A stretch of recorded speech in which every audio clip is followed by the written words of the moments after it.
네, 옥토디 기초엔 기본생물 15장 염색체와 유전 현상 한번 살펴보도록 하겠습니다. 자, 1번 보시면은 염색체에 근거한 멘델의 유전 법칙 이렇게 나와 있죠. 자, 이게 무슨 말이냐면은 우리 유전 법칙이 이제 일어나는데 사실 앞에서 제가 다 설명을 했던 내용들입니다. 유전에 대한 정보가 있을 때, 즉 우리가 아까 앞에서 뭐 라지 R, 스몰 R 이렇게 있다 치면은 얘들을 그냥 교배해 가지고 어떻게 나오는지 살펴본 건데 실제로는 얘들이 다 염색체 위에 이렇게 있었다. 요 내용을 이제 연결시켰다는 겁니다. 근데 사실 앞에서 제가 요거랑 같이 연관을 시켜가지고 이미 다 설명을 하고 넘어온 내용입니다. 자, 그래서 보시면 서턴이라는 사람의 유전의 염색체설이라는 게 있습니다. 자, 이거 캠벨식 표현이라 그냥 그래요. 이게 무슨 말이냐면은 방금 말씀드린 것처럼 이 원래 멘델의 유전 법칙이 염색체설과 통합이 안 돼 있었어요. 그러다 보니까 멘델이 유전 법칙을 처음 발표했을 때 이 유전 물질이라는 게 뭔지 몰라요. DNA가 1900년대에 발견됐죠. 자, 그러다 보니까 인정을 못 받아가지고 나중에서야 인정을 받게 되었습니다. 멘델의 유전 법칙이. 자, 그래서 서턴의 유전의 염색체설은 뭐냐면은 자, 요 내용이에요.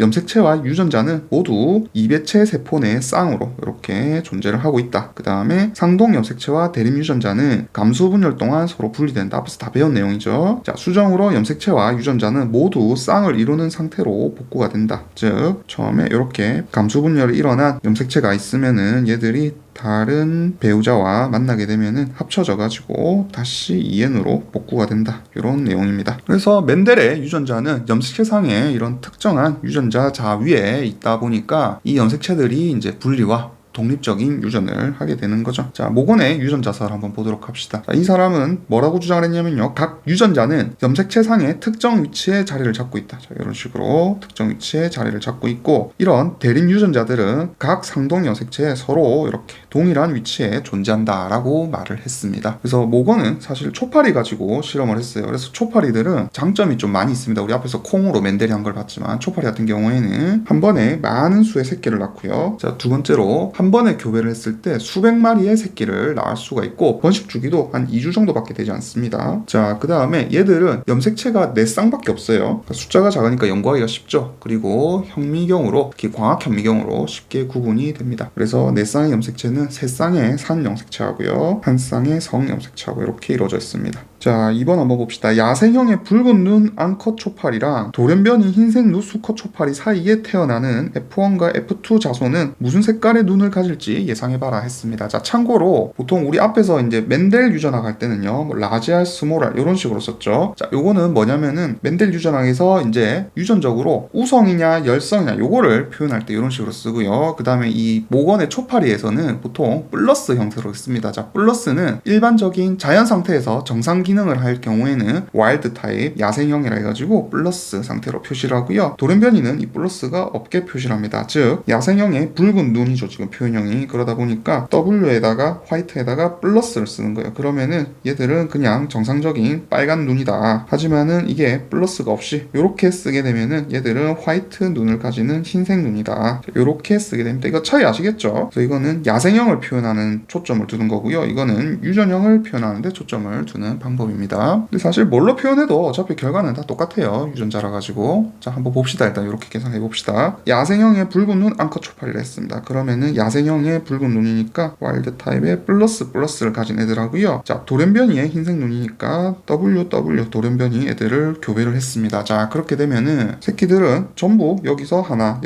봤기 때문에 무조건 W 플러스에 W 가지고 얘들이 우성이거든요. 그래가지고 무조건 빨간 눈을 가지게 됩니다. 자, 이게 F0, 이게 F1세대입니다. 자, 그런데 얘들끼리 이제 교배를 다시 시키면은 F2세대가 되겠죠. 그러면은 뭐 사실 똑같습니다. 어차피 접종 교배니까 W 플러스 하나 나올 거고요. 자, 그 다음 W 플러스에 W 나올 거고요. 그 다음에 얘랑 얘 하니까 W 플러스에 W 나올 거고요. 얘랑 얘 하니까 W에 W 나와서 어차피 표현형은 3대1로 결국 똑같이 나타나게 됩니다. 자, 그런데 여기서 이제 신기한 결과가 하나 관찰이 됩니다. 뭐냐면은 수컷들만 전부 흰 눈이 발견이 되는 거고 암컷들은 흰 눈이 없는 거예요. 자, 왜 그러냐 이걸 살펴봤더니 이게 성이랑 관련이 있죠. 특정 성만 나타난다 이겁니다. 자, 그러면은 아마도 성 염색체 위에 있지 않았을까 이렇게 생각을 할 수 있죠. 자, 근거를 한번 대봅시다. 성 염색체 위에 있으니까 자, 암컷은 XX예요. 초파리도 XX에 각각 W 이렇게 가지고 있고요. 이게 그냥 귀찮아져 제가 라지 W로 적은 겁니다. 이 원래 W 플러스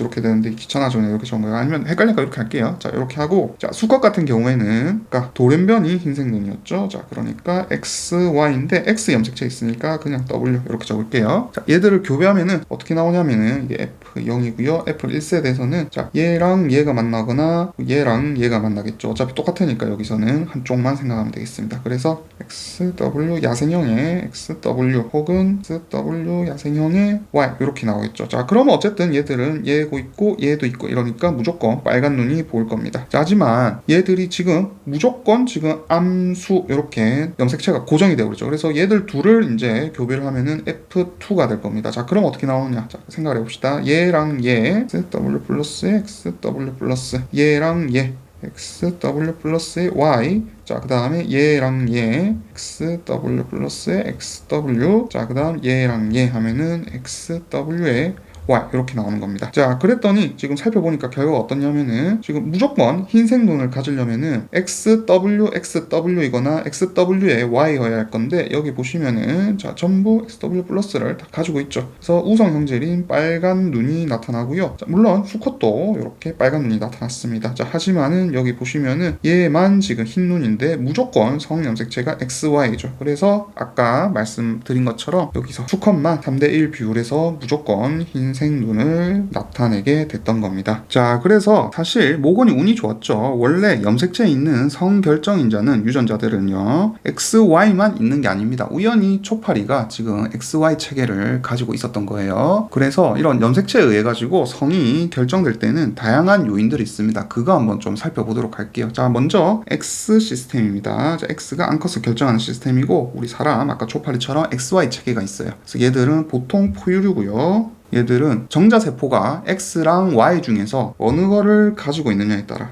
엄마는 무조건 X니까 누굴 만나냐에 따라 가지고 성이 결정되게 됩니다. 자 그래서 얘들은 XX면은 암컷이 되고요. XY면은 수컷이 되게 됩니다. 자 그 다음 XO 체계라는 게 있어요. 자 이건 뭐냐면은 성 염색체는 X 하나밖에 없습니다. 즉 얘가 있거나 없거나 유무에 따라 가지고 달라져요. 대표적으로 이제 메뚜기, 그 다음에 바퀴벌레, 그 다음에 일부 곤충들, 일부 곤충이 했으니까 시험엔 얘나 얘가 나오겠죠. 이렇게 있습니다. 그래서 암컷 같은 경우에는 위에 XY 체계처럼 XX가 있으면은 암컷이 됩니다. 자, 하지만은 X가 하나만 있으면은 이럴 경우에는 수컷이 되게 되는 거죠. 그래서 자손의 성은 정자세포가 X를 가지고 있냐 혹은 없냐에 따라 가지고 엄마의 X를 만났을 때 이렇게 만나면 암컷, 이렇게 만나면 수컷 이렇게 되게 되겠습니다. 자 그리고 초파리 같은 경우에 사실 제가 XY다 이런 식으로 앞에서 설명을 하긴 했는데 솔직하게 말하면 XY는 아니에요. 이거는 제가 이따가 나중에 뒤에서 다시 조금 설명을 드리겠습니다. 조금 더 복잡한 체계를 사실 따르고 있는데 운 좋게 XY 체계를 아까처럼 밀어 넣었지만은 성립을 했었을 뿐이에요. 자, 초파리는 이따 다시 설명을 드릴 겁니다. 자, 그 다음 새들 봅시다. 새 같은 경우에는 ZW 체계라 해가지고 완전히 다른 체계를 따릅니다. 자, 얘들은 정세포가 아니라 난세포에 존재하는 성 염색체가 자손의 성을 결정하게 됩니다. 그래서 XY 시스템과 완전히 거꾸로 나타나게 돼요. 자, 대표적으로 이들은 이제 아까 말한 조류들, 특히 닭, 그 다음에 일부 어류나 일부 곤충들 여기서 나타나게 되는데 이게 무슨 말이냐면은 성 염색체가 Z와 W 두 개가 존재를 합니다. 그래서 거꾸로 얘들은 Z와 Z, 아까 X와 X가 있었죠. 이런 식으로 있으면은 원래 XX는 암컷이었는데 얘들은 오히려 수컷이 되게 되고요. 반대로 서로 다른 거 Z와 W가 만나게 되면은 얘들이 암컷이 나타나게 됩니다. 그래서 난세포에서 암컷이 ZW를 가지고 있다 보니까 난세포에서 엄마 쪽에서 Z냐 W냐에 따라 가지고 아빠 쪽 Z를 만나 가지고 이렇게 만나면은 수컷, 이렇게 만나면은 암컷을 결정하게 됩니다. 무슨 말인지 아시죠? 자, W를 우먼이라고 외우면은 나중에 헷갈리진 않습니다. 자, 그 다음 반수체 이배체 체계입니다. 이거는 벌하고 개미에 해당돼요. 그래서 얘들은 성 염색체가 따로 없습니다. 그래가지고 그냥 암컷은 수정된 남자에서부터 바로 발생이 되는 거예요. 암컷은 아빠하고 수정을 하면은 자, 얘들은 그냥 EN 상태로 암컷이 되게 되는 거고요. 자, 하지만 수컷 같은 경우는 어떻게 되느냐? 그냥 요 암컷이 그러니까 여왕개미나 여왕벌이 되겠죠. 얘들이 그냥 난자에서부터 반수체로 감수 분열해가지고 얘가 개체로 성장을 하면은 얘는 수컷이 되게 됩니다. 즉 암컷은 2n, 수컷은 n이었는데 얘가 감수 분열을 하지 않고 체세포 분열로 정자를 이렇게 형성을 하는 거고요. 얘는 감수 분열로 n 상태의 난자를 형성을 하는 거죠. 하지만은 얘들이 정자를 만날 경우에는 2n으로 암컷을 형성하지만 얘들이 그대로 클 경우에는 수컷이 된다. 이런 개념이 되겠습니다. 그래서 캠벨에 뭐라 나오냐면은 벌과 개미의 수컷은 아버지가 없다. 이렇게 나와요. 표현이 진짜 그렇게 나옵니다. 자, 그러면 사람의 성 결정이 어떻게 되는지 한번 살펴봅시다. 제가 여기 Y 염색체 유무에 해가지고 결정이 된다 돼 있죠. 자, 그래서 Y 염색체에는 슬라이진이라고 하는 게 들어있습니다. 슬라이진. 그래서 요런 남성 성 결정인자 얘들이 있어야 남성으로 되는 거예요. 그래서 기본 세팅 값은 여성입니다. 왜냐하면은 여기 이 슬라이 유전자의 이제 1차 성결정에 관여하는 단백질을 암호화했기 때문이에요. 그래서 만약에 이런 슬라이진 유전자가 남성에게 이제 Y 염색체에 있는데 그게 돌연변이가 일어나가지고 제대로 발현이 안 되면 Y 염색체가 있어도 1차 성결정으로 여성이 될 수도 있습니다. 자, 그래서 기본적으로 1번 상 염색체예요. 윈트4라고 하는 유전자를 발현하게 됩니다. 자, 그러면 얘는 어떻게 하느냐면은 X 염색체에서 DAX1이라고 하는 단백질을 활성화시키고, 자, 얘들은 다시 원시 생식선이라는 곳에서 난소로 발달할 수 있도록 도와주게 됩니다. 그래서 이 과정이 이제 수정 후에 한 6주 정도 되면은 시작되기 시작합니다. 자, 그러면은 이 상태로 가만히 있으면 어쨌든 난소가 있으니까 여자가 되는 거죠. 자, 그러면은 남자는 어떻게 되느냐? 자, 남자는 아까 말했지만은 Y 염색체를 가지고 있습니다. 자, 그래서 Y 염색체에서는요, 이제 슬라이 유전자가 항 염색체에서 SOX9이라고 하는 유전자 발현을 유도하게 돼요. 자, 그럼 얘가 어떻게 하느냐? 이 윈트4도 억제를 하고 DAX1도 억제를 하게 됩니다. 그러면서 얘들은 다시 FGF9이라고 하는 유전자를 발현을 시켜요. 자, 그러면은 얘들이 이제 이 원식 생식선을 정소로 유도하게 되는 거죠. 자, 그러면은 슬라이가 있어야 SOX9이 발현되나? 또 그건 아니고 사실 요 DAX1이 윈트4에 해가지고 발현되면은 요 SOX9을 억제를 하긴 해요. 그래서 서로 상호 억제하는 관계입니다. 그래서 기본적으로는 난소 발달이 먼저이지만 Y 염색체가 있게 되면은 슬라이 유전자에 의해 가지고 억제가 되고요. 난소 발달이 억제가 되고 정소로 발달하게 된다. 요게 기본 세팅 값이라 이렇게 생각을 하시면 되겠습니다. 자, 그래서 사람의 이제 X 염색체 같은 경우에는 한 1100개 정도 유전자가 있어요. 그래가지고 그런 유전자들을 X 연관 유전자다 이렇게 표현을 합니다. 자, 반면에 Y 염색체 같은 경우에는 한 25개 정도 단백질을 발현하는 암호화하는 이 78개 이런 유전자들을 발견했습니다. 근데 얘들이 중복으로 단백질을 발현을 해요. 심지어 이 25개 단백질들 중에서 거의 뭐 절반 가까이는 정소에서 발견이 됩니다. 그래가지고 정자 생성에 필요한 유전자들이 거의 Y 염색체에 들어있죠. 그러다 보니까 이 Y 연관 유전자들은 원래 양이 매우 작아가지고 Y 염색체랑 관련된 질병은 거의 없습니다. 매우 작은 편이에요. 자, 그 다음 2차 성결정이 있는데 이건 뭐 앞에서 잠깐 설명드렸죠. 주로 이제 성 호르몬들 테스토스테론이나 에스트로겐에 의해 가지고 일어나게 됩니다. 자, 이제 초파리 성결정도 한번 보도록 할게요. 자, 초파리 같은 경우에는 사실 X 염색체의 이 수 비율에 따라 가지고 암컷인지 수컷인지 결정이 되게 됩니다. 즉 예를 들어 가지고 XY가 있으면은 뭐 얘들 아까 앞에서 말했지만은 수컷이고요. 자, 반면에 XO가 있어도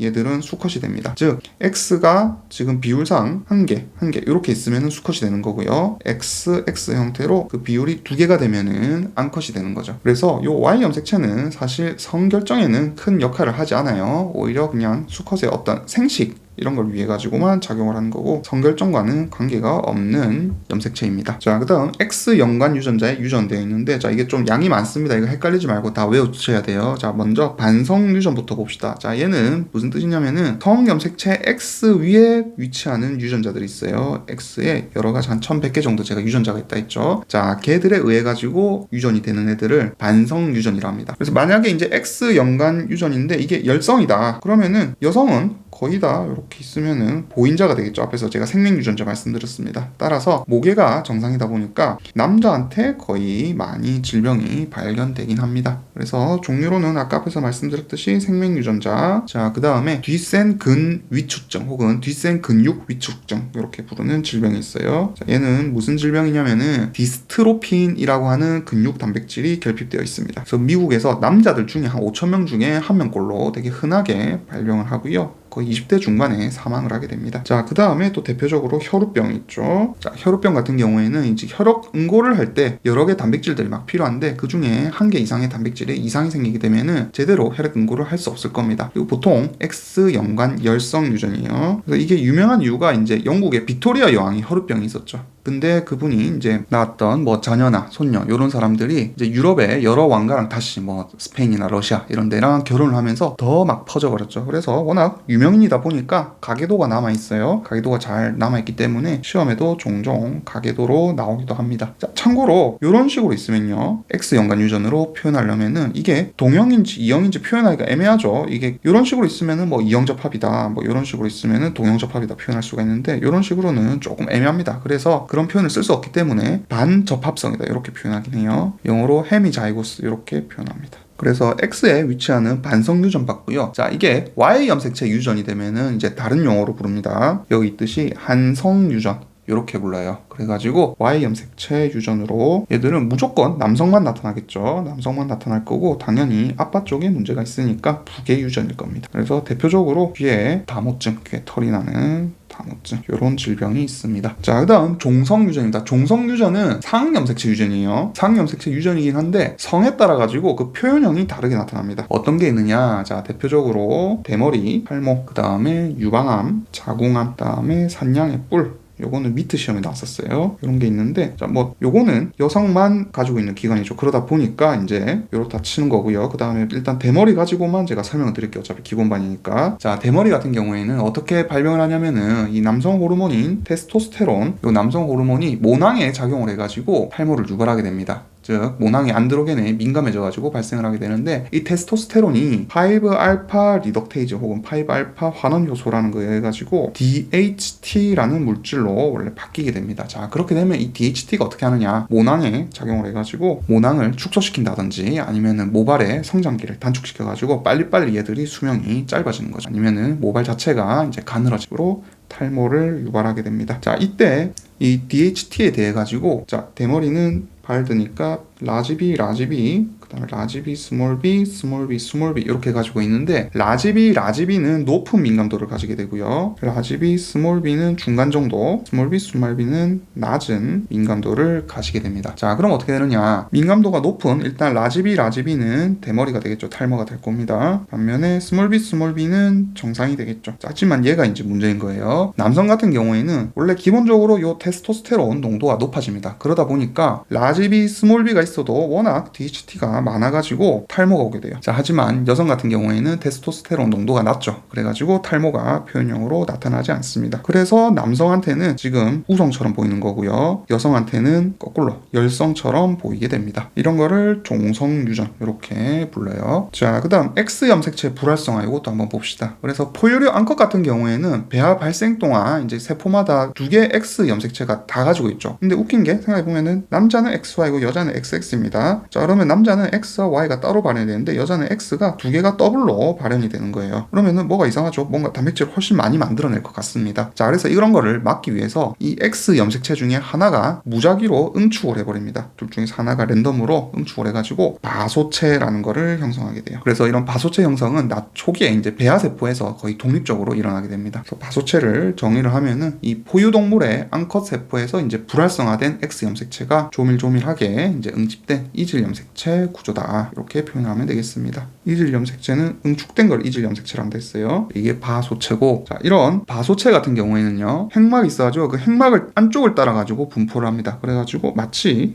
이렇게 세포가 있고 핵막이 있으면은 안쪽에 이렇게 애들이 존재하기 때문에 마치 핵막에 붙어 있는 것처럼 보이고, 얘들이 발현하는 유전자는 거의 발견이 안 돼요. 그래서 결론적으로 어떻다? 유전적 등가성을 가진다. 이게 무슨 말이냐면은 암컷이랑 수컷은 어차피 둘 다 X가 하나만 발현되기 때문에 똑같이 X 염색체에 대한 유전자에 대해서 동일한 분량을 가지는 거를 유전자의 등가성이라 합니다. 자, 그러면 얘들이 불활성화되는 기적도 한번 배워보도록 합시다. 자, 그래서 사실상 DNA의 메틸에 의한 건데, 자, 요거는 뭐 나중에 분자생물학 하면서 좀 얘기를 해보고요. DNA가 CH3가 붙는다 이렇게 일단 생각을 하고 있으시고, 자, 먼저 이제 생물학적으로 조금 설명을 드릴게요. 이 불활성화되는 X가 두 개가 있겠죠. 두 개가 있는데 불활성화되는 놈이, 자, 얘들은 지스트 유전자라는 걸 가져요. 그래서 여기서 자, long non-coding RNA라고 하는 놈을 전사를 하게 됩니다. 자, 그래서 얘들이 non-coding이죠. 즉 단백질을 발현하지 않는 거예요. 그러다 보니까 그냥 우리 DNA가 있을 때 이 DNA에 사실 상보적으로 RNA라는 놈이 만들어지게 됩니다. 그러면은 얘들은 서로 붙을 수 있어요. 자기가 만들어진 DNA에 자기 RNA가 붙을 수 있게 되는데, 그럼 어떻게 되느냐? 여기에 원래 얘들이 계속해서 발현해야 되는데 붙어버리면은 발현을 못하게 됩니다. 이건 나중에 분자생물학을 조금 더 배워야 이해가 되는 거고, 그냥 이렇게만 이해하고 있으세요. 지스트란 유전자에서 비번역되는 RNA라는 놈을 만들어내는데, 자, 얘들이 그냥 다시 자기 자신을 코팅을 하는 거예요. 그러면서 여기만 붙는 게 아니고요. 얘들이 막 여러 군데, 자, X 염색체에 여러 군데 막 코팅을 하게 됩니다. 사실 안 붙는 부위도 있긴 한데 거의 다 붙는다 이렇게 생각을 하시면 돼요. 자, 그럼 어떻게 되느냐? 얘들이 붙게 되면은 이제 이 X 염색체에서 전사가 원래 돼야 되는데 그걸 되지 않도록 전사를 억제하는 단백질들을 모집하게 됩니다. 자, 이거랑 함께 또 무슨 일을 하냐면은 PRC2라고 하는 단백질을 모집하게 돼요. 자, 얘들은 무슨 역할을 하냐면은, 자, 우리 염색체는 DNA로 되어 있고 이 DNA는 히스톤이라는 단백질이 감고 있다. 이렇게 제가 잠깐 설명을 드렸죠. 이런 식으로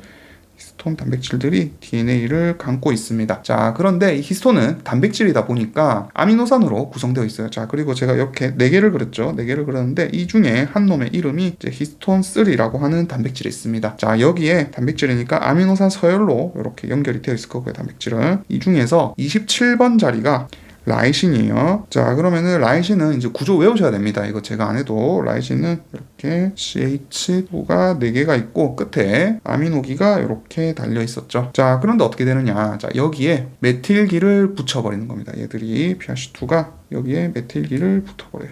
총 3개의 메틸기를 붙이게 됩니다. 자, 요거를 뭐라 표현하냐면은 H3 라이신은 K라 쓰죠. K 라이신 27번 라이신에다가 메티라를 3개 했다. 자, 이런 식으로 표현을 하게 됩니다. 그러면은 제가 아까 원래 라이신은 M 플러스로 썼죠. 그럼 DNA는 마이너스를 성질을 띠고 있었고 얘들을 잘 감을 수가 있는데, 이게 지금 메티라가 됨으로 인해 가지고 여기 플러스 구조가 빠지면서, 그리고 크기도 커졌죠. DNA가 잘 감지 못하는 구조가 되게 됩니다. 그래서 이런 식으로 표현된 애들을, 자, 히스톤의 3번 자리에 27번 라이신이 3개가 메티라 되었다. 이렇게 쓰게 되고요. 자, 이런 일이 일어나게 되면은 염색체가 더 응축되게 됩니다. 염색질이 더 응축되게 되고 RNA 폴리머레이즈 같이 이제 RNA 전사를 하는 애들이 더 접근을 할 수 없게 돼요. 이런 과정을 X 염색체 불활성화 기자 이렇게 표현을 하게 됩니다. 그러면은 생식세포를 만들 때는 어떻게 되느냐 물어볼 수 있는데, 자, 난소에서 이제 얘들이 컸어요. 애들이 여자애가 다 컸어요. 자, 그러면은 난소에서 난자가 될 때는 어떻게 되느냐 할 수 있는데, 자, 난자는 제가 앞에서 잠깐 말씀드렸지만은 태아에서부터 만들어진다 했죠. 그때는 바소체 염색체가 그냥 다시 재활성됩니다. 그래가지고 감수분열 후 배우자들은, 난자들은 모두 그냥 활성화된 X 염색체를 가지고 있어요. 그거는 그렇게 신경 안 쓰셔도 됩니다. 자, 그래서 요걸 이용해가지고 문제 나오는 게 이제 몇 가지가 있는데, 뭐가 있냐면은 그 고양이 중에 거북무늬 고양이라는 게 있습니다. 이게 그냥 캠벨에 나오는 거예요. 이거 삼색 고양이랑 다릅니다. 또 심화학습하고 오신 분들 헷갈릴 수 있는데 삼색 고양이랑은 조금 달라요. 그 다음에 사람의 땀샘의 발달, 이런 것도 X 염색체 불활성화와 관련이 있습니다. 그래서 일단 뭐 땀샘부터 간단하게 설명을 드리면은, 원래 X 염색체가 불활성화 돼가지고 이 땀샘 영역의 패턴이 서로 막 다르게 나타나게 됩니다. 사람 몸에 이제 피부가 있으면은, 자, 요 체세포가 있을 때 요 체세포들마다 서로 X 염색체가 활성화된 놈도 있고 불활성화된 놈도 있고, 이런 결과가 나타나는 거. 참고로 이거는 X 중에서 하나가 비정상일 경우의 얘기입니다. 보통 여성은 둘 다 정상이면은 패턴이 안 나타나겠죠. 둘 다 정상이니까 얘가 안 나타나든 얘가 안 나타나든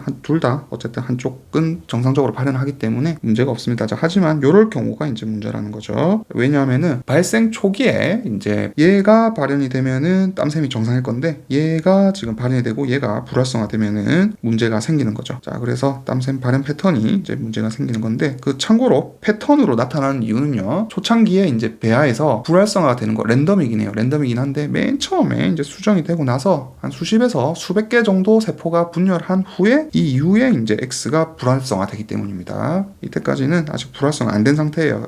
수십에서 수백 개 세포가 있는 동안에는 아직은 불활성화가 안 돼 있다. 그러다 보니까 이 세포들이 이제 다시 분열을 하겠죠. 분열을 하면서 막 하다가 어느 순간부터 한쪽씩 막 불활성화되기 시작할 겁니다. 그러면은 앞으로 얘 율에서 만약에 나온 애들이 지금 얘가 X'만 지금 발현한다 치면은 얘 율에서 나온 애들은 땀샘 유전자가 문제가 있을 거고요. 얘 주위로 이렇게 발현한 얘들은 정상이다 치면은 땀샘이 정상적으로 발달을 할 거기 때문에 이런 식으로 패턴 형태가 나타나게 됩니다. 자, 그 다음 거북무늬 고양이 한번 봅시다. 자, 요거는 조금 얘기가 어려울 수 있는데 밑에 한번 따로 적어 볼게요. 자, 먼저 오렌지색을 띠는 XO가 있고요. 자, 그 다음에 검은색을 띠는 X 블랙 B가 있다. 이렇게 생각을 해봅시다. 그래서 고양이에서 어떤 조직 쪽은 XO만 발현이 되기 때니까 주황색 무늬가 나타나게 될 거고요. 또 반대로 어떤 쪽은 XB만 발현이 된 애들이 복제를 할 테니까 검은색이 나타나게 될 겁니다. 그래서 아까 사람 땀샘과 마찬가지로 얘들도 특정 부위에 주황색, 특정 부위에 검은색 털 이런 식으로 패턴이 관찰되게 돼요. 자, 하지만은 삼색털 고양이는 조금 얘기가 달라요. 자, 이때 뭐가 있냐면은 이 색소들이 털로 이제 이동을 해야겠죠. 이동을 하는데 그거를 방해하는 유전자가 있습니다. 자, 그래서 그거를 이제 라지에스 유전자라 할게요. 자, 그럼 얘들은 이 색소들이 털로 이동하는 거를 아예 방해를 하기 때문에 흰색이 굉장히 많이 나타나게 됩니다. 탈색된 것처럼 보이는 거죠. 자, 그리고 뭐 간혹 이제 이동을 하면은 어거지로 이동을 하면은 간혹 이제 주황색이나 검은색이 아주 약간씩 발견이 되긴 합니다. 자, 그리고 만약에 이게 스몰S면은 방금 설명드린 거북무늬 고양이가 되는 거죠. 흰색이 거의 없는 거북무늬 고양이가 되겠습니다.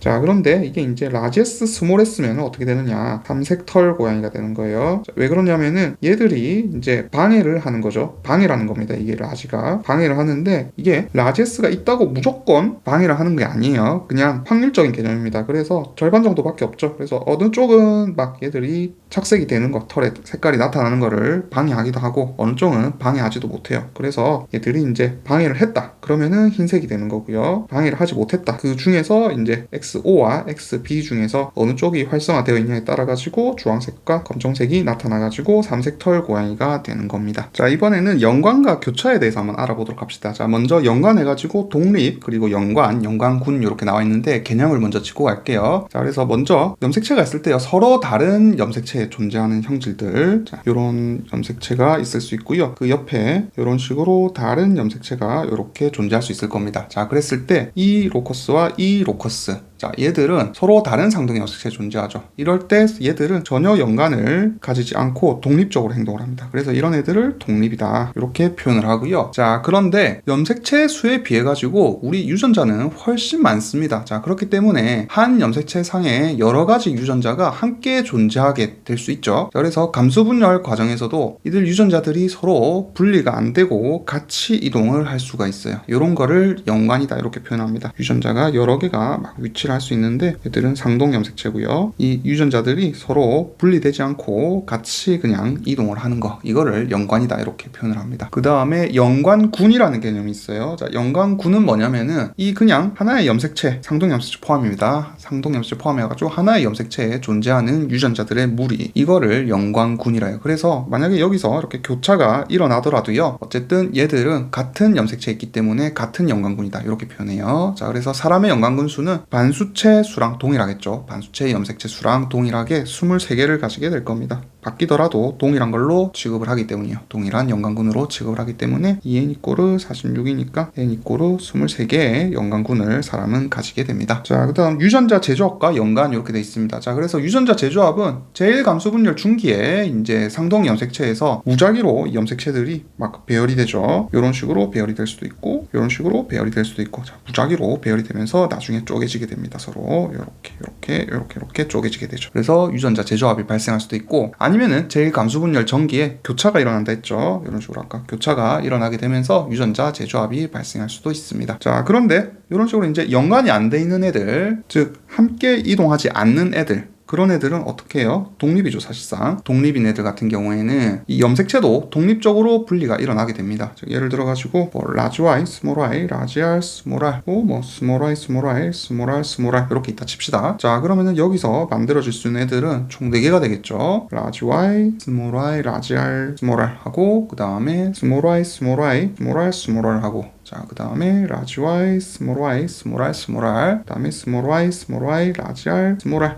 이렇게 네 가지가 생길 수 있는데 여기서 얘들 두 개, 얘들은 부모에 없던 제조합체가 이렇게 만들어지기도 합니다. 일단 연관된 유전자의 제조합 봅시다. 자, 얘들 같은 경우에는 아까 교차가 일어난다 말씀을 드렸죠. 그래서 이런 붙어있던 연관이 깨지면서 새로운 유전자 조합을 가지는 염색체가 생기게 됩니다. 자, 여기가 이렇게 새까맸다 이러면은 얘들이 교차가 일어나면은 이런 식으로 완전히 새로운 유전자가 만들어지게 되는 거죠. 이거 똑같은데요 하는데 다릅니다. 이거는 출처가 엄마 아빠라 치면은 이거는 엄마 아빠인데 이 부분이 바뀐 거죠. 엄마 아빠에서 온 거는 서로 달라요. 상동 염색체지만은 서열은 다를 수 있다 이 말입니다. 그래서 이런 과정을 교차다 이렇게 우리 앞에서 뭐 계속 배워왔었고요. 어쨌든 뭐 교차가 일어나는 과정도 다 배웠습니다. 자, 제1감수분열 전기에 상동 염색체가 접합해가지고 이가 염색체를 만든다 이렇게 표현을 했죠. 그러면서 염색체들이 이렇게 애초에 복제를 한 상태죠. 사실 복제를 한 상태로 얘들이 X자 형태로 이렇게 꼬이게 됩니다. 꼬이면서 이렇게 가져가는 거예요. 이렇게 그러면은 여기서 지금 교차가 뭐 이거는 사실상 두 번 일어난 거죠. 이렇게 가져갈 수도 있고, 자 이렇게 가져가는 이해되시죠? 제가 색깔로 표시해 드릴게요. 자, 이렇게 가져가고 이렇게 교차가 일어나가지고 요렇게 다음에 요렇게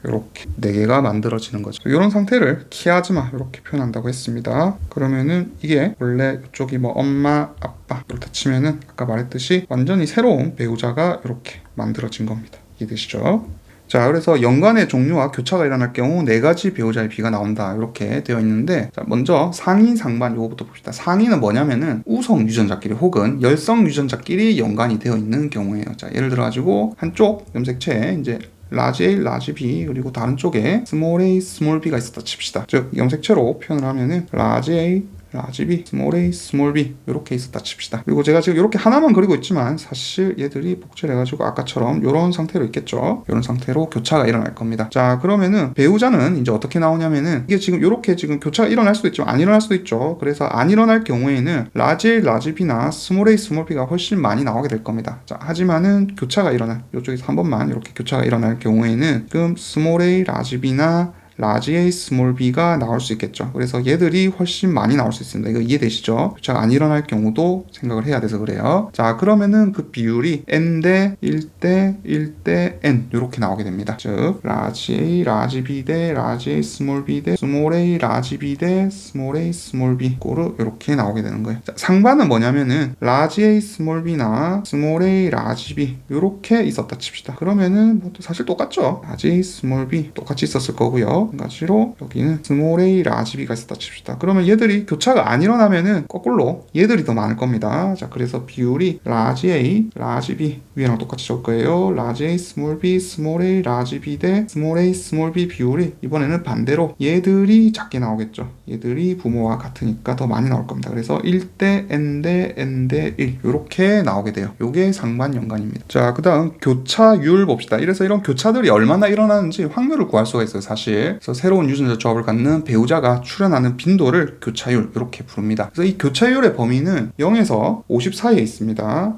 교차가 다 일어나면은 100 아니에요? 이렇게 물어볼 수 있죠. 자, 하지만은 제가 아까 교차율의 정의를 뭐라 했냐면은 교차에 의해 가지고 이제 새로운 유전자 조합을 갖는 배우자가 출현하는 빈도다 이렇게 말했어요. 그래서 무조건 그 빈도는 그 교차가 얘랑 얘는 지금 안 일어난 애들은 무조건 발견이 되겠죠. 그래서 요 사이에서 교차가 일어나기 때문에 그 확률은 50보다는 아래에 있다 이렇게 생각을 하셔야 됩니다. 그래서 만약에 교차율이 빵이다 그러면은 완전 연관 이렇게 표현하고요. 그 다음에 교차율이 50%다 그러면은 독립유전입니다. 얘들은 그냥 완전히 서로 떨어져 있는 염색체에 있는 애들이에요. 그래서 요거는 이해가 좀 쉽죠. 교차율이 빵프로다 교차율이 안 일어난다 이거를 자 여기서 엄청 가깝게 얘들이 붙어 있는 겁니다. 엄청 가까워가지고 이 둘이 교차가 일어날 확률이 사실상 없는 거예요. 너무 가까이 붙어 있어가지고 자 이럴 때는 교차율이 당연히 0이 될 거고 완전 연관이다 이렇게 표현을 하는 거고요. 반면에 자, 교차율이 거의 50에 가깝다. 자, 이럴 경우는 무슨 말이냐면은 이렇게 염색체가 있을 때 요 끝에 유전자가 하나 있고요. 요 끝에 유전자가 하나 있다 칩시다. 그러면은 요 사이가 엄청 멀어요. 그래서 이 사이에 확률적으로 교차가 여기서 일어날 수도 있고 여기서 일어날 수도 있고 여기서 일어날 수도 있고 여기서 일어날 수도 있고 엄청 일어날 확률이 높은데 이게 거의 뭐 100% 확률로 일어나는 거예요. 그러면은 교차율이 50이 되는 거죠. 그 다음에 독립유전 요것도 좀 얘기를 해봅시다. 요거랑 결과는 똑같은데 자, 만약에 얘들이 염색체가 완전히 다른 겁니다. 다르면은 교차는 교차는 안 일어나겠죠. 교차 일어날 수 없어요. 상등 염색체가 아니니까. 자, 하지만 얘들은 제1 감수 분열 때 적도판 배열을 하게 됩니다. 자, 그때 확률이 반반으로 갈라진다 했죠. 그래서 얘랑 얘를 비교를 한번 해봅시다. 자, 요렇게 나올 확률이 하나 있을 거고요. 그 다음에 얘랑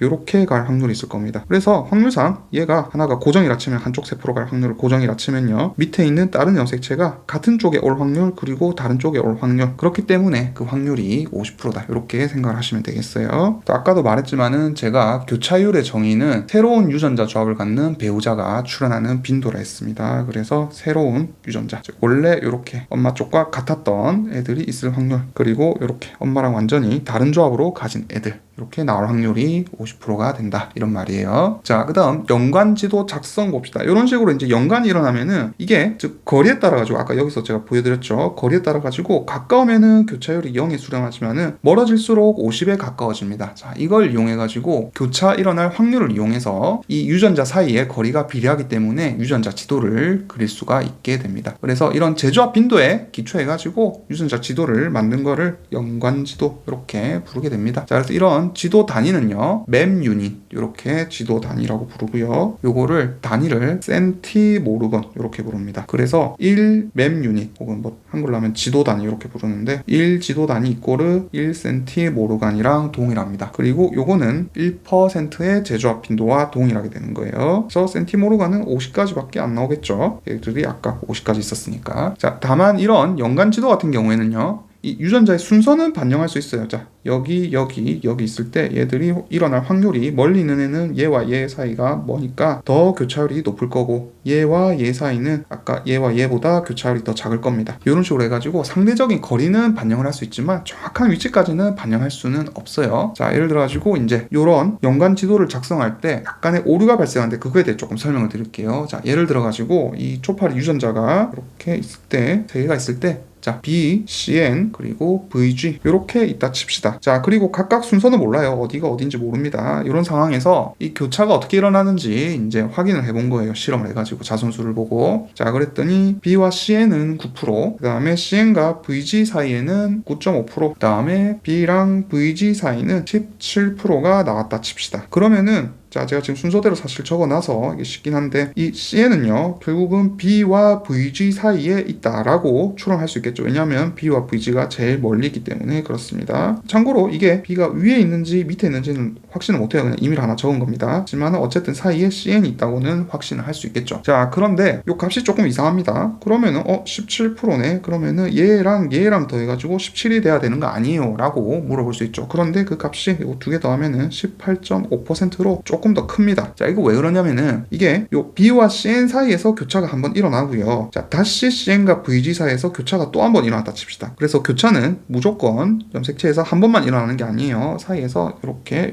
일어날 수도 있습니다. 이거를 이중교차라 그래요. 그래서 이런 이중교차 때문에 사실 얘들이 요 먼 두 사이의 거리가 각각 더한 값보다 더 작게 나오는 겁니다. 그래서 얘들은 이중교차 확률이 포함되어 있는 거예요. 그래서 사실 요 두 개를 더한 값이 실제 요 두 사이의 거리일 확률이 더 높습니다. 그래서 요거를 제가 그림으로 다시 한번 이해하기 쉽게 한번 그려볼게요. 자, 이런 식으로 있다 칩시다. B, CN, VG가 있고요. 자, 여기도 B, CN, VG가 있는데, 자, 하나는 야생형, 하나는 질병, 이렇게 표현을 해봅시다. 자, 그래서 만약에 요 사이에서 교차가 한번 일어나면은 표현형이 어떻게 보이냐면은 B뿔 이렇게 내려갑니다. B뿔, 그 다음에 이렇게 가서 CN, 그 다음에 VG 이렇게 볼 거고요. 반대쪽은 D, CN뿔, VG뿔 이렇게 보이겠죠. 마찬가지로 여기가 아니라 여기서 교차가 일어날 경우에는 얘들이 B뿔, CN뿔, VG 이렇게 하나가 나올 거고 B, CN, VG 뿔 이렇게 나오게 될 겁니다. 이해되시죠? 이렇게 내려간 거랑 이렇게 내려간 겁니다. 물론 여기에 배우자는 4개이기 때문에 아예 교차가 일어나지 않는 애들은 훨씬 더 많이 나오겠죠. 사실 훨씬 더 많이 나올 겁니다. 어쨌든 얘들이 나온 빈도를 통해 가지고 이 교차율, 이런 경우에는 어디서 교차가 일어났다 생각할 수 있냐면 요 둘 사이의 교차, 이럴 경우에는 요 둘 사이의 교차, 이런 식으로 구할 수가 있겠죠. 자, 하지만은 아까 말한 것처럼 둘 사이에서 이중교차가 일어나게 되면 어떻게 나오냐면은 자, B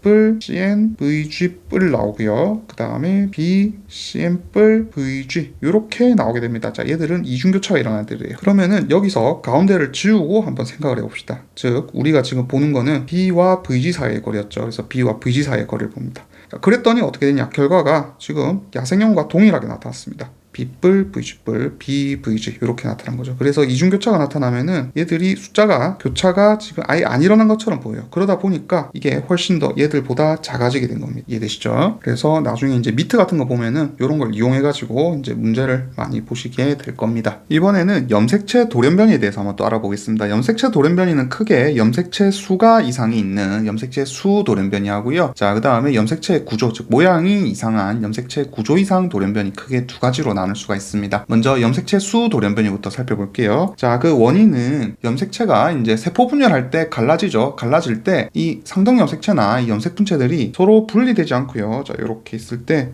얘들이 원래 각각 끌려가야 되는데 이렇게 있거나 뭐 이렇게 있을 때 하여튼 각각 끌려가야 되는데, 자, 이때 이렇게 제대로 쪼개지는 게 아니라 특정하게 한쪽으로 이렇게 끌려갈 경우 배우자가 염색체가 더 많아지거나 한쪽이 많아지면 한쪽은 작아지겠죠. 그런 식으로 비분리가 일어날 경우에 발생하게 됩니다. 이런 식으로 끌려갔다든지 하면은 얘가 하나가 더 많아지겠죠. 이런 식으로 발생하게 됩니다. 자, 그래서 먼저 이수성이라는 개념이 나오는데요. 자, 보시면은 3염색체성하고 1염색체성이 나옵니다. 자, 그래서 뭐 어렵지 않아요. 방금처럼 이런 식으로 염색체 하나가 더 끌려간 경우가 지금 생겼고 그 배우자가 다른 정상 배우자랑 만날 경우에는 나머지는 정상인데 얘가 하나가 더 들어간 꼴이 되겠죠. 자, 반대로 이쪽에서 지금 요 배우자가 정상 배우자와 만날 경우에는 얘가 하나가 지금 없어졌기 때문에 모자란 꼴이 됩니다. 자, 그래서 이런 식으로 하나가 더 있는 거는 2n 플러스 1 이렇게 표현하고요. 하나가 없는 쪽, 이쪽 같은 경우에는 2n 마이너스 1 이렇게 표현을 하게 됩니다. 자, 대표적으로 이런 2n 플러스 1, 즉 3염색체성 질병은 뭐가 있냐면은 21번 염색체가 3개가 있는 다운 증후군이 있고요. 아니면은 성 염색체가 X가 하나 더 있는 경우, XXY인 경우, 사실 XX인데 Y가 하나 더 있다 이렇게 생각할 수도 있겠죠. 자, 어쨌든 이런 경우에는 클라인펜터 증후군 이렇게 부릅니다. 자, 반면에 성 염색체가 만약에 하나가 없을 수도 있겠죠. 그러면 X만 있는 경우도 있을 겁니다. 자, Y만 있으면 죽어요. Y만 있으면 치사고 X 하나만 있는 경우, 왜냐하면 우리 앞에서 바수체 배웠죠. 그래서 X 하나만 있으면 생존은 가능합니다. 자, 이런 경우에는 이제 터너 증후군 이렇게 부릅니다.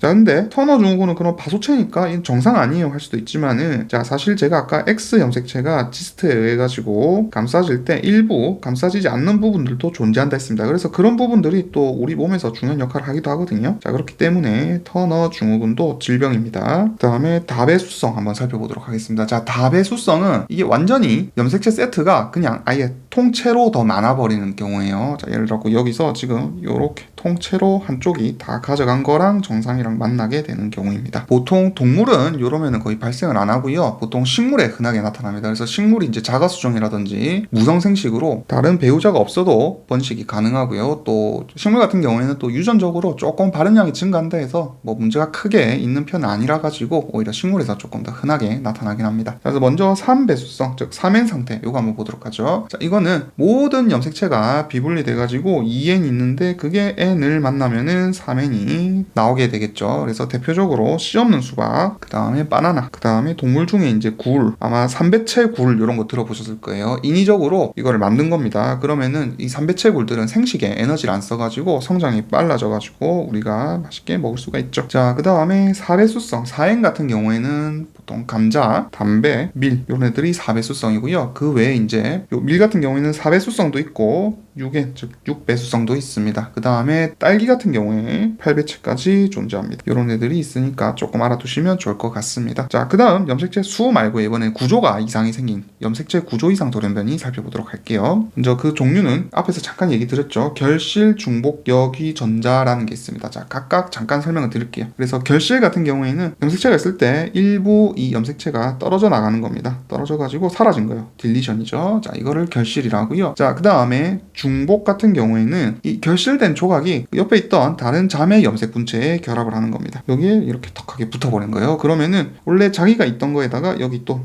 있던 거 하나가 더 나오겠죠. 그래서 발현량이 증가할 겁니다. 이런 게 중복이고요. 자, 그 다음에 여기 같은 경우에는 얘가 떨어졌어요. 떨어졌다가 어떻게 됐냐면은 요만큼이 떨어집니다. 떨어졌는데 얘가 뒤집혀 버리는 거예요. 뒤집혀 가지고 다시 붙어버리는 경우입니다. 그러면은 이거를 역위라 하게 되고요. 자, 전좌 같은 경우에는 비상동 염색체, 아예 다른 놈한테 떨어진 놈이 가가지고 붙어버리는 경우, 이런 거를 전좌 이렇게 표현을 합니다. 그래서 이런 식으로 염색체가 이제 이상이 생기면은 다양한 질병이 생길 수 있는데, 특히 유명한 게 이제 묘성 증후군 이런 게 있습니다. 이거는 5번 염색체가 결실된 경우고요. 자, 이거 몇 번이냐 뭐 이런 식으로 물어봐요. 보기에 뭐 6번 염색체가 결실되었다 이런 식으로 맞다 틀리다 이렇게 골라라 물어봅니다. 이런 거 꼼꼼하게 외워주셔야 됩니다. 자, 그 다음에 만성 골수성 백혈병 CML이라는 게 있는데, 자, 얘들은 필라델피아 염색체라는 걸 형성합니다. 그래서 이거는 전좌가 일어난 거예요. 22번하고 9번하고 요 사이에 전좌가 일어나가지고 필라델피아 염색체라는 걸 형성하게 됩니다. 참고로 염색체는 번호가 빠를수록 크기가 더 큽니다. 이 번호가 크기 순서대로 정렬한 거예요. 그래서 요 둘 사이에 얘들이 떨어졌을 때 깨지기 쉬운 부위가 있는데, 그게 염기서열이 비슷해요. 그러다 보니까 요 둘 사이에 전자가 잘 일어나게 됩니다. 그러면서 만성골수성 백혈병이 나타나게 되죠. 자세한 거는 나중에 요거는 임용 강의하면서 조금 더 설명을 드리도록 하겠습니다. 자, 다음 염색체 이론에서 벗어나는 유전 현상이라는 게 있는데, 자, 이게 두 가지가 있어요. 유전체 각인하고 세포 소기관에 의한 유전이 있습니다. 그래서 각인 같은 경우에는 핵내 유전자에서 일어나는 거고요. 세포 소기관 유전 같은 경우에는 핵외 유전자 현상입니다. 자, 각각 설명을 드릴게요. 왜 그런지. 자, 먼저 유전자 각인 같은 경우에는 배우자가 형성될 때요, 정자나 난자가 형성이 될 때 한쪽 성에서만 메티라가 일어나게 됩니다. 유전자에 메티라가 일어나게 돼요. 그래서 실험적으로 이게 메티라가 일어나지 않고 둘 다 만약에 발현되면은 죽는 경우도 있어요. 자, 예를 들어 가지고 이제 생쥐에 IGF2 유전자라는 놈이 있습니다. 자, 성장인자예요. 그로스 팩터입니다. 인슐린 유사 성장인자라고 부르는데, 자, 얘들 같은 경우에는 뭐 당연히 엄마랑 아빠가 정상이면은 새끼도 정상입니다. 새끼도 정상이고요. 자, 반면에 엄마가 돌연변이다 칩시다. 엄마가 돌연변이를 가지고 있어요. 자, 그러면은 새끼는 희한하게 정상이 나옵니다. 자, 반면에 아빠가 돌연변일 경우에는 새끼는 이게 성장인자죠. 그러다 보니까 제대로 크지 못하고 난쟁이가 돼버려요. 자, 이게 왜 그러냐면은 엄마로부터 받은 요 IGF2 유전자 같은 경우에는 무조건 발현이 안 됩니다. 반면에 아빠로부터 받은 IGF2는 무조건 발현이 되는 거죠. 그렇기 때문에 아빠가 난쟁이면은, 즉 비정상 유전자를 가지고 있으면은 새끼는 무조건 난쟁이가 나오고, 엄마는 있든 말든 상관이 없어요. 그냥 발현이 안 되기 때문에 요런 게 이제 유전체 각인이라는 현상입니다. 참고로 요 보통 요 메티라가 일어날 때요, DNA에 메티라가 일어날 때 이게 보통 시토신 유전자에 메티라가 이렇게 일어나게 됩니다. 자, 그런데 이런 IGF2 같은 경우에는 시토신이 메티라가 되면은 오히려 발현을 하는 거예요. 그래서 지금 요 아빠 유전자 여기는 오히려 메티라가 일어납니다. 왜 그러냐면은 메티라가 되게 되면은 여기에 사실 원래 뭐가 붙냐면은 억제인자라고 하는 놈이 붙게 되는데, 메티라가 일어나면은 이게 붙을 수가 없게 되는 거죠. 그러다 보니까 억제인자가 안 붙어서 오히려 얘들이 발현을 하는 경우가 나타나게 됩니다. 그래서 유전체 각인을 한번 더 정리를 해보죠. 어떤 부모로부터 대립 유전자를 받았는지에 따라 가지고 이런 식으로 표현형이 완전히 달라지게 됩니다. 그래서 배우자, 즉 정자와 난자가 형성되는 동안에 이들 정자랑 난자에 각각 다르게 각인이 되는 거예요.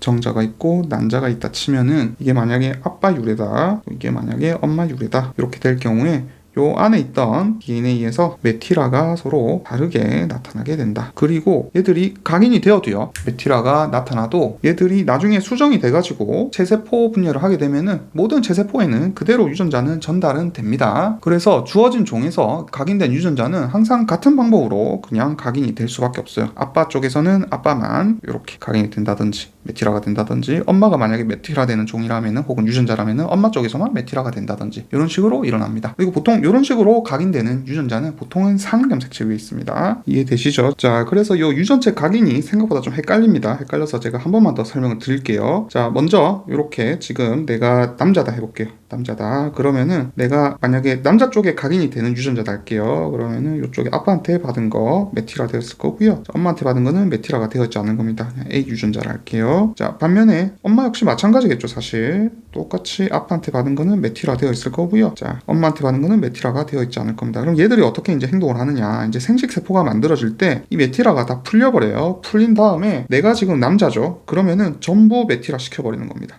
처음에 다 풀었다가 다시 메티라 시켜버리는 거예요. 자, 반면에 내가 여자죠. 여자면은 지금 얘들을 다 풀고 다시 메티라를 시키지 않아요. 이런 식으로 유전자가 존재하게 됩니다. 그러면은 다시 아빠, 엄마 이렇게 만나가지고 자손은 메틸화된 거, 되지 않은 거 이렇게 가지게 되는 거죠. 그리고 이 자녀가 이제 커가지고 다시 생식세포를 만들면은 다시 이게 만약에 남자였으면은 위랑 똑같죠. 이제 풀은 다음에 둘 다 메틸화를 시켜줄 거고요. 그래서 정자는 다 메틸화돼 있는 상태가 될 거고요. 만약에 얘가 딸이었다 그러면은 얘들은 처음에 다 풀어주고 그 풀어준 상태에서 이 메틸화를 하지 않는 상태로 난자를 만들게 될 겁니다. 이해되시죠? 이런 과정이 이어지는 거예요. 자, 그럼 아까 앞에서 봤던 요 IGF-2 요것도 한번 살펴봅시다. 자, 먼저 엄마가 비정상일 경우에요. 그러면은 아빠, 엄마가 이렇게 쓸 때 라지, 스몰 a, 스몰 a가 있고 각각 배우자를 라지 a와 스몰 a 이렇게 만들어내겠죠. 자, 그런데 제가 아까 앞에서 뭐라 했냐면은 모계로부터 받은 IGF-2는 항상 발현이 안 되고 부계로부터 받은 IGF-2만 항상 발현이 된다 했습니다. 자, 그런데 얘들은 좀 특이하게 발현이 되는 조건이 오히려 메틸화가 되었을 때 억제인자가 못 붙기 때문에 발현이 된다 이렇게 말했죠. 즉 부계 각인입니다. 따라서 이쪽에 지금 각인이 되어 있는 상태예요. 자, 그럼 어떻게 얘들 둘이 만나가지고 라지 ACH3에다가 메틸화 된 거에다가 스몰 a가 있죠. 그러면은 얘가 지금 메틸화 되어 있어가지고 발현이 되는 겁니다. 그래서 엄마 쪽에서 어쨌든 지금 질병이 있었지만은 자녀는 아빠 쪽에서 받은 얘만 지금 발현하기 때문에 정상이 나타납니다. 하지만 반대로 아빠가 스몰 a,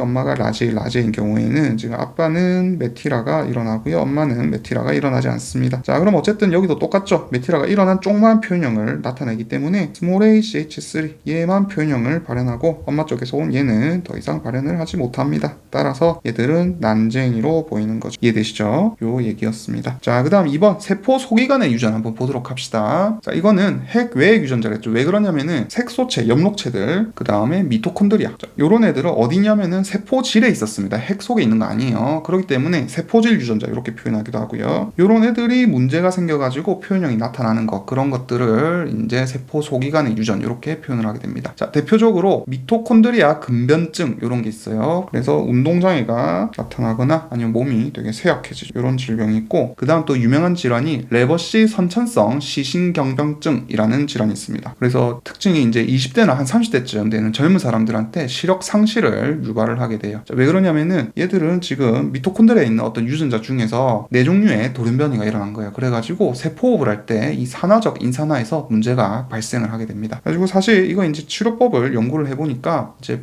원숭이 실험을 했어요. 원숭이 실험을 해보니까 미토콘드리아, 정상 미토콘드리아만 빼내가지고 이식을 해가지고 하는 치료법을 개발을 했는데 아직 허용은 안 됐다고 합니다. 허가는 안 됐다고 해요. 그래서 요거는 그렇게 뭐 어렵지 않죠. 자, 이번에는 이어가지고 집단 유전학 한번 보도록 하겠습니다. 앞에서 잠깐 언급했죠. 하디바인베르크 법칙이라고. 요거는 사실 진화에 가까워요. 진화 단원에 좀 가깝긴 합니다. 그래서 어떤 밖에서 외적인 요소가 작용하지 않으면요, 유전자랑 유전자형의 빈도 모두가 변하지 않고 평형을 이루게 된다. 이게 하디바인베르크의 법칙입니다. 그래서 하디바인베르크의 법칙을 만족하기 위해서는 방금 말씀드린 것처럼 외적 요인이 없어야 돼요. 그런 거를 이상 집단이라는데 조건이 다음과 같습니다. 자, 요거는 그냥 요 자체로 시험에 아주 많이 나와요. 이게 5개가 있어가지고 오지선다로 내기 참 좋죠. 그대로 그냥 외우시면 되겠습니다. 자, 우선 대립 유전자에서 돌연변이가 일어나면 안 됩니다. 돌연변이가 없을 것. 그 다음에 집단 내에서 자유롭게 무작위로 교배가 일어나야지 인위적으로 교배를 시키면 한쪽으로 쏠릴 수 있겠죠.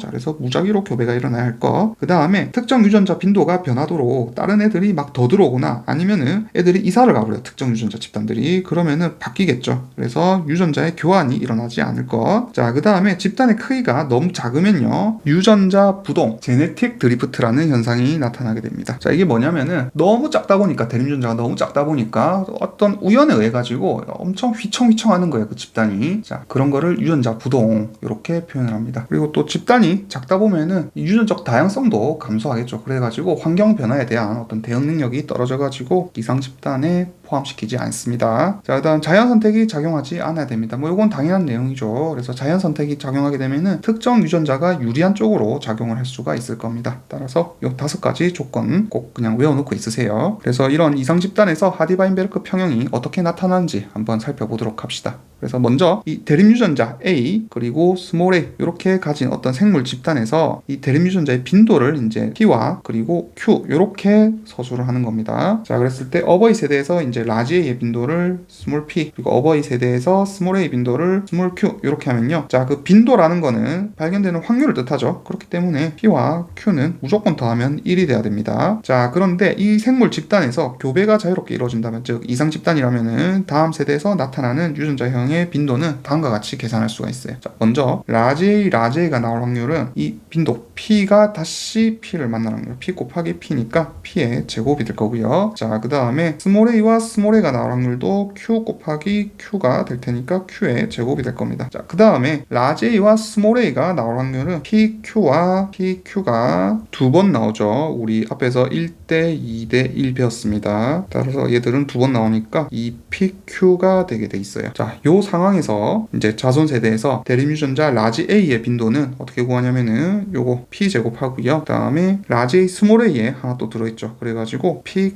q 이렇게 더해주게 됩니다. 그러면은 얘들은 p에다가 p 플러스 q가 돼가지고 p 플러스 q는 아까 1이었죠. 그러니까 결론적으로 p가 되고요. 자, 그 다음 대립유전자 스몰 a의 빈도 봅시다. 요것도 똑같죠. 그러면은 요거 스몰 a가 나오는 거 q 제곱, 여기다가 아까 다시 라지 A 스몰 a에서 스몰 a 하나 들어있죠. 그래서 PQ 또 하나 더해줍니다. 자, 그러면은 얘들도 똑같아요. Q에다가 Q 플러스 P가 되게 되고 얘들은 1이었죠. 그러니까 결국 다시 그냥 Q가 됩니다. 그래서 대립유전자 라지 A의 빈도도 어차피 부모 세대랑 똑같이 P로 유지가 되고, 대립유전자 스몰 a의 빈도도 어차피 부모 세대랑 똑같게 Q가 유지되게 되는 거예요. 그리고 대립유전자의 전체 빈도는 P 플러스 Q니까 결국은 1이 그대로 유지가 되게 됩니다. 그래서 세대의 대립유전자 빈도는 어버이 세대랑 자손 세대로 넘어가더라도 똑같이 유지된다. 이게 하디 바인베르크의 평형이다 표현을 하게 되겠습니다. 자, 그래서 15장 영광과 염색체 여기까지 하도록 하겠습니다. 수고하셨습니다.